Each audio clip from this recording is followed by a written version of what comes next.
Alright,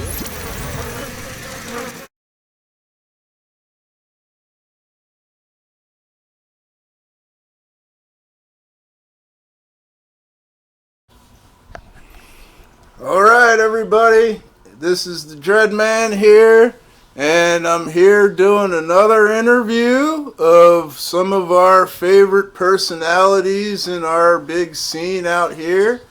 And today I have a very, I'm going to say a good guy, great friend for me. And yeah, you'll all know this guy, pretty infamous. What's going on?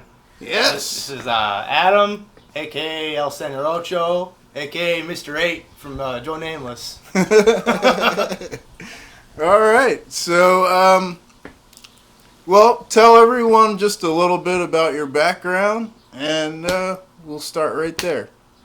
Well, background, we talking about background musically? Yeah, musically, yes. Okay, musically, well, I started filling around with music when I was like 18, 19 on a keyboard, and me having a keyboard, my friend getting a drum set led to the creation of a band that became Joe Nameless eventually. And I was in and out of Joe Nameless probably for like, I don't know, over the course of like 17 years, honestly. We broke up and got back together and this and that. And I just recently left the band after, 17 years of being in it. Basically because I needed to get my life on track, and there was a lot of drama and weirdness in the band that I didn't need in my personal life while I was going through a divorce and things and getting my life back in order. And that's, in a nutshell, the reason I left. And apparently there's all these rumors that have been spread, which is jokingly, because I've never done anything. I've never had any period in my life where I've had any drug problems or anything like that. And the fact of how far these rumors have spread blows my mind, that people even know who I am or care enough to even spread these fucking rumors. Like, I didn't know people would want to bother talking about me. You know what I mean? So this is all very surprising to me. So I don't know. Do you have any other specific questions? Yeah, absolutely. So basically, the divorce and the drama with the band led to you leaving the band. Yes, it was a hard decision, but it was one that needed to be made. I had a lot on my plate, and I didn't really have time for the band anymore. Certain band members, not going to get into it, were not supportive of what I was going through at the time, which I feel caused weird drama, and it got to the point where the band wasn't fun anymore for me, and I had so much in my life that I had to concentrate on at that point in time that it was a lot easier to do what I needed to do without the band. Yeah. So I know you've started working on music again. Mm-hmm. Would you like to say anything about that to anyone? Yeah. I recently, like I said before, I was in Joe Nameless, and I was like 18, 19. First, the instrument I bought was a keyboard on a whim, and it had all these, like tracks I could record. So I just started in my room, fiddling around with it, recording like a drum track and putting some keyboard bass part and this on top of that, making these funny comedic songs, and that's kind of led to Joe Nameless being a comedy band, as I was already making comedy music before I joined Joe Nameless. So that was always had, always had a spot for like comedy music, weirdness, like obscure music, like Ween or Frank Zappa type of weird stuff like that, with comedy in it. And that obviously I love metal too, stuff like Guar and that kind of thing. Yeah. So that's kind of what I wanted to do. I knew I wanted to do something funny and weird and out there. You know what I mean? Always have wanted to do something funny, weird, and out there. So it started with my keyboard, which led to Joe Nameless, and now I'm basically picking up where I left off when I was 19 with the keyboard again. So it's like back to that approach. And I downloaded some software on a laptop, and now this time around I have a lot more at my fingertips that I can do versus just a keyboard and what's on the keyboard. I can download tons of instruments and mix and match things, and there's just so much to do. I'm learning every day more stuff I can do with it. So eventually I will be putting stuff out again under the name Mr. 8. Mr. 8? Mr. 8. Yes. Oh, That's okay. why I was El Senor Ocho in Joe Nameless, because I was Mr. 8 originally. Right. My keyboard, so I changed it to Spanish to the luchador mask. Instead of Mr. 8, it was El Senor Ocho. So that's what I'm doing now. I'm trying to make weird, intense metal music on a keyboard, I guess is what I'm going for. But what it ends up being, once the song is finished, I really don't know what it's going to turn out to be. Like, instead of me going into a song with, like, an idea, I kind of let the idea come to me, let the song make itself. Yeah. So what I mean? So I make drums, and it's like, okay, I got to try to find something that fits this drums and this arsenal of sounds that I have. Right. And when it's all done, it might be a metal-sounding song, or it might be something completely different. So I don't know what I'm going to do. But once I have a mic coming tomorrow, actually, all these little songs I have made, I'm going to go back and practice recording vocals to find out how to do that on the software. Right. Once I do that, I'm going to get everything down pat. I'm going to try to make that nursery song you were talking about on your other video. Has anyone done that, by the way? Has that been done? No one did it. No one did it by the deadline. No. I got literally no response from that at all, which blew my mind because I was ready to give money away. See, I thought that if any band would jump on the opportunity to make a weird nursery rhyme song, I always thought it would be Joe Nameless. Yeah. I mean, if I was in the band, we'd be doing that. You know what I mean? I'd be like, well, nursery song, that's perfect for Joe Nameless. You know what I mean? So, it's also perfect for Mr. 8. So that's right.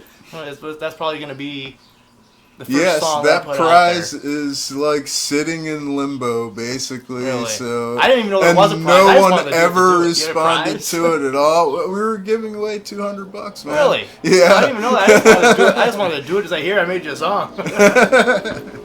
But is there any chance in the future, of course I have to ask, of you returning to Joe Nameless? I don't know. I honestly, I don't know. There's been a lot of rumors and stuff like that. I don't know how well I would get along with the band members at this point in time, honestly. Like, I don't know.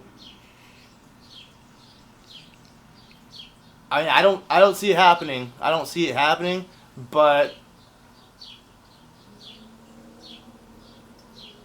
I mean, it would have to take them. I don't know. I really haven't even thought about it. I haven't thought about it. I've been too concentrated on tough question. Yeah, very tough question. There's a lot of complex question, I guess. I mean, maybe, but the chances are very, very, very small. So, at this point in time, as I see it. Right. Okay. I just had to ask and see where that would, All right. So, pretty much in the future, going to be doing Mr. 8. Yep, Mr. 8. Wacky, weird craziness. That's what I'm going for. That's what I'm always going for. That's what you're going to get from me. Do you see Mr. 8 performing locally, or is it just going to be kind of a project? Right now, I'm just concentrating on making the music. Back in the day when I was like, before Joe Nameless, when I was doing Mr. 8, I always thought because I make all this music on the keyboard with like digital VST instruments, you know what I mean? And I always thought that it would be cool to like actually get a band together and bring the songs to life. Like, here's what I have. I've made this. Here are the notes. Take this from a digital instrument and play it on a real instrument. Oh yeah, yeah. So, it would be cool. So in the future, but I feel in order to do that, I need to the point where I'm making something that sounds really badass. Because in order to get people on board to like make a product you already have, you're either gonna have to like pay a session musician to like come and play for it, or you're gonna make something so badass someone's just like, yes, I'm on board. You know what I mean? Right. So I feel like I've got a long way to go before I even think about that, but it would be cool. Right. You know, back in the day when I was making music, I did want to do that. And when I was in Joe Nameless, I did bring some songs to them. And I was like, hey, you know, why don't we make this? I already kind of have it done. Right. But they didn't like that idea. You know what I mean? They didn't want to make someone else's music. They wanted to make their music. And that's where you're going to run into problems with me if we're doing that, I feel, is like, especially locally, everyone wants to do, you know, everyone wants to be creative. They want to be creative. Yeah. You know, so they want to make something. Yeah. Not just play something that's handed to them. You know what I mean? Totally understood there, yeah. So, I mean, I always said if I did it back in the day, it would be called Mr. 8 and the Extensions. Right. And maybe one day in the future that'll happen, and if that happens, it would be cool to play a show, but... Just not sure at this point. Yeah, I don't know if that... I don't know. Maybe. I gotta get some actual really good stuff that I'm happy with out there first, you know, before I think about anything like that. So, all right, you're working on... When can we expect to see something from Mr. 8? You are going to be public, right? Oh, yeah. I mean, I've been sending things to friends and stuff. You know, you sent me a little clip. And that's basically all I have. I don't have anything with lyrics on it right now. It's just a whole bunch of little songs like that I've made. Right. But it will be something that like I said, I have a microphone coming. I'm going to take what I sent you and other little things that I have recorded on there. I probably have like 5 or 6 little songs that I've made. And I'm going through and I'm going to put lyrics on. But this time, at this point, it's not necessarily stuff I might put out there for people to just listen to. Like, yeah, it sounds kind of cool. But I'm not seriously putting anything out there until I know more of like what I'm doing making the music. I'm still in a learning process. You know? Right. So it's like I'm getting a microphone, and I have to figure out the best way to even record the vocals on the program. You know, I don't even know how to record vocals on it yet. So that's why I'm getting a mic, so I can learn it. And I'm going to go back and add vocals to all those songs. But all the songs I'm making now, they're literally like practice songs to get me to learn how to use it, not necessarily songs that like, okay, now I know what I'm doing. Now I'm going to make a song. You know what I mean? Right. So it's like I'm making the songs for practice because with the program I'm using, it's all about like composing a song. So like the only way to practice is like literally just to make a song. Right. I gotcha. So definitely going to be seeing more of you in the future as you learn music. Oh yeah, You're not going anywhere. We're gonna. I'll be putting stuff online. We're gonna be hearing from Adam in the future. Okay. All right. But no timetable at all? No timetable. I mean, it all depends on... You know, it all depends on how fast I get stuff recorded vocally on top of the little songs I have. Once I get some vocals on them, I might, like, just put them on Facebook or YouTube or something, maybe, just to do it. Right. You know, just to get people's... Just to see people's reactions to it, you know, kind of thing. Yeah, sure. So, yeah, I might be putting something out sometime soon. I mean, give me a month or something. I'll have something little sort of... I wasn't saying that. It's like, I can't...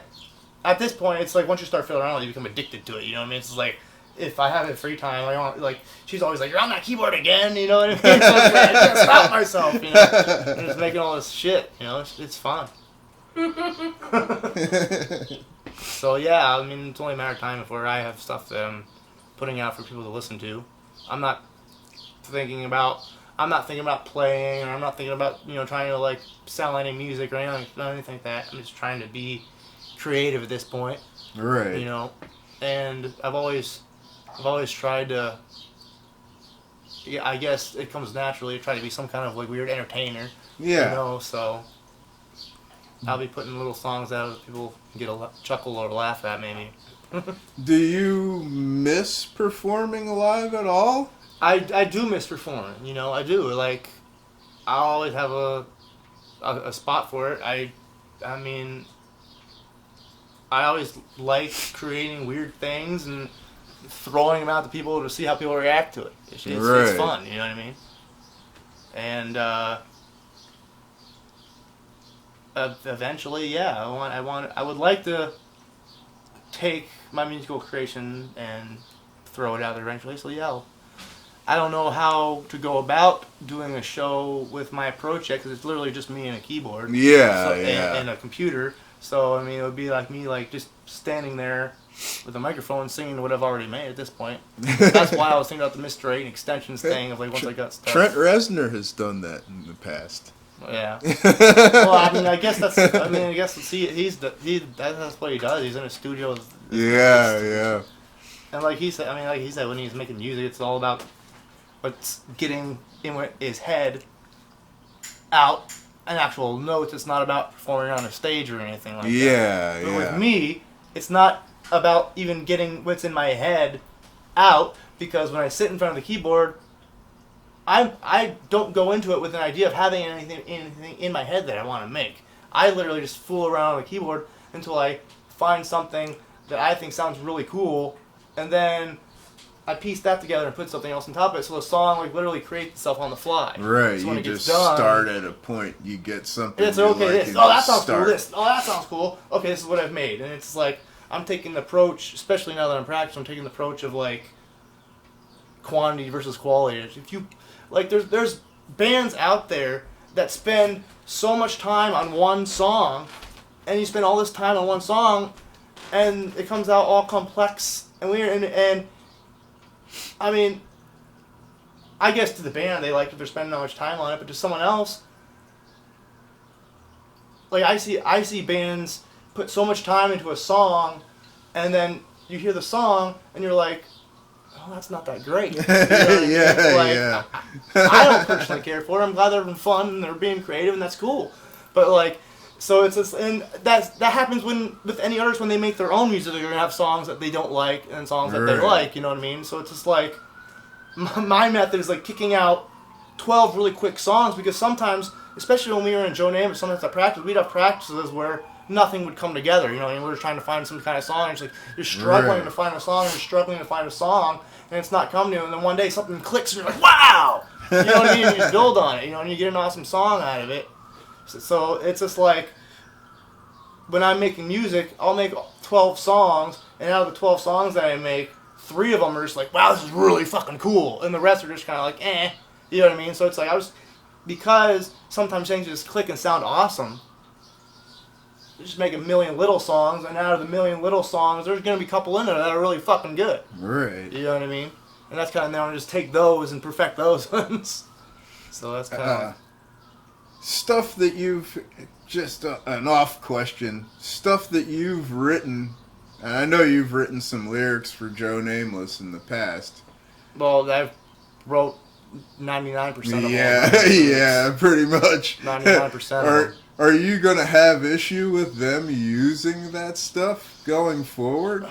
At first, I felt like it does suck, because I put a lot of time into writing all those lyrics. Yeah, I know you what wrote I mean? all this stuff, So, yeah. I mean, I'm not going to say that I wrote all the stuff, but I wrote, like I said, like probably like 95% of the lyrics. Yeah, the lyrics, you know what I mean? yeah. And, I mean, I know Henderson, everyone's going to fucking argue this, but it was my idea to fucking do the costumes and all this. Like, that was all my idea. Right. You know what I mean? If I wasn't in that band, Joe Nameless would not be the Joe Nameless that you know at all. With the costume thing and the comedy thing. That was my idea of approach. I had to fight Henderson to be on board with it at first. And then he takes so much like credit for it. You know, it's which is funny, because he had to be talked into that. Oh, wow. And once he saw people's reaction to it, bam, you know what I mean? But yeah, there was a lot of me fighting tooth and nail to get ideas I wanted to be done in that band. And that's one thing that I like with the Mr. 8 is I can do whatever the hell I want. I don't have to get something approved by Papa Hendy to fucking be done in the band. Right. You know what I mean? It was like if I wanted to do something, I had to bring it to him, and it was like everyone else kind of seemed to be like Switzerland. You know what I mean? Like they were along with the flow. You know what I mean? So if I wanted to bring an idea to the table, I had to get Henderson's approval because he was the only one to approve that. It was hard to get. You know what I mean? So it became like Henderson was like this self-appointed president of the band, which caused a lot of weird drama between me and Henderson that was off. We butted heads off and on a lot in that band, you know what I mean? Right. I'm not saying that we weren't, like friends, and whatnot. We loved hanging out and joking around together, but there was a lot of off and on button heads because of that. Right. And it seemed like I was the only one that, I'm not going to say saw it for what it is, I was the only one that would call him on it. You know what I mean? Right. But everyone else just kind of let Henderson be in that spot, and it was kind of like, I just hated. It started to feel like I had no say in the band, and Henderson was the only one that had say in the band. That's kind of what it felt like to me. Right. And so, it is what it is. That and a lot of other drama and the whole thing with my personal life and the divorce and everything I was going through. So that's why I'm not enjoying it. I had to step away. Right. You pretty much over all those personal issues at this time? Yeah, because there's really no reason for me to hold on to it. I mean, right. that's just baggage. I'm not in the band anymore. I haven't really talked to them. Really, the only one I've talked to is Jason, the original drummer for the band. We were the two founding members of the band, and neither one of us are even in the band anymore. Right. So everyone in the band, there's no founding members in it anymore. I mean, Henderson and Scott are the only two original members in the band. Right. Right. So everyone else is a new member. So it's kind of weird that they're still going with it. I didn't see it happening. Right. You know what I mean? Because it's like back in the day when we first got together, we always said that, if us, because we all went to high school together, we were all friends, and we always said that if any of us left the band, it wouldn't be Joe Nameless anymore, and it couldn't go on. Right. Papa Hendy wasn't going to let that go, and it's always been. It basically became Henderson's shit show. Joe Nameless did. Well, I'm not going to comment on any of that because I don't, have the first-hand experience that you have, and I'm maintaining my friendships with everyone, it's not like I see them as enemies or anything. I'm a pretty laid back guy. I'm just doing my own thing, concentrating on my family and work and life right now. Just doing music in my spare time when I can. Right. And I'm not holding any grudges or anything because when it gets down to it, that's just fucking baggage you're holding on to. And then why? I mean, there's no reason for me to. Right. Right. All right. Well, I guess we pretty much covered most of everything there, man. Yeah. Is there anything that you would like to tell the public?